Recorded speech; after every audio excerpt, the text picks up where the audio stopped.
Hutan mangrove di Desa Sebubus, Kecamatan Paloh, Kabupaten Sambas, terus menyusut dari tahun ke tahun. Kawasan pesisir yang dulu lebat dan menjadi benteng alami pantai, kini mulai rusak akibat pembalakan dan dugaan alih fungsi lahan. Aktivitas perusakan bahkan disebut menggunakan alat berat, sementara suara penolakan warga terus bergema tanpa kepastian tindakan. Kerusakan mangrove di Sebubus disebut mulai terjadi sekitar tahun 2015. Saat itu, lahan mulai dipetakan dan diduga diserahkan kepada pemilik modal. Bertahun-tahun kawasan itu dibiarkan, hingga pada 2021 muncul kabar bahwa lahan akan mulai digarap oleh pengusaha.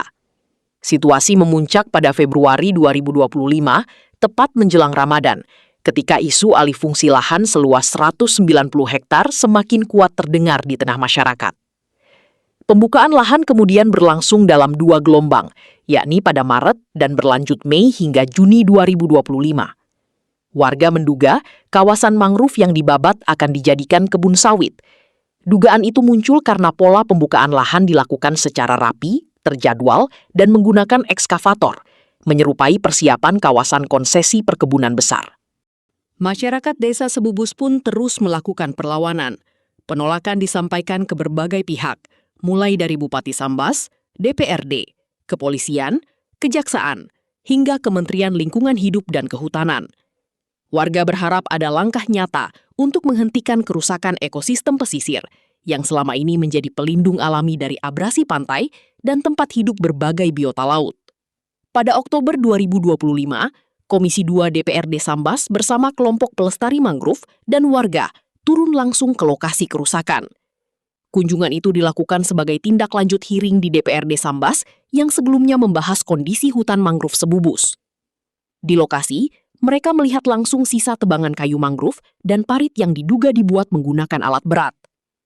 DPRD saat itu menegaskan pentingnya hutan bakau dalam menjaga keseimbangan ekosistem pesisir, serta melindungi masyarakat dari ancaman abrasi.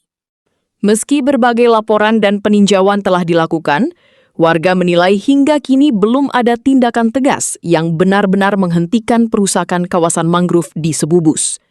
Bahkan kini, di lokasi yang sebelumnya juga sempat dipasang plang peringatan sebagai tanda pengawasan terhadap kawasan mangrove justru dicabut oleh pihak yang diduga melakukan perusakan mangrove.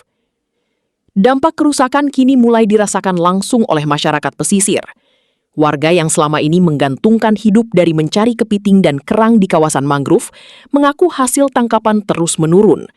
Bahkan sebagian warga menyebut kini semakin sulit mendapatkan kerang di lokasi yang dulu menjadi sumber penghasilan mereka. Kondisi tersebut membuat pendapatan masyarakat ikut berkurang, sementara hutan mangrove yang selama ini menjadi sumber kehidupan perlahan terus menyusut.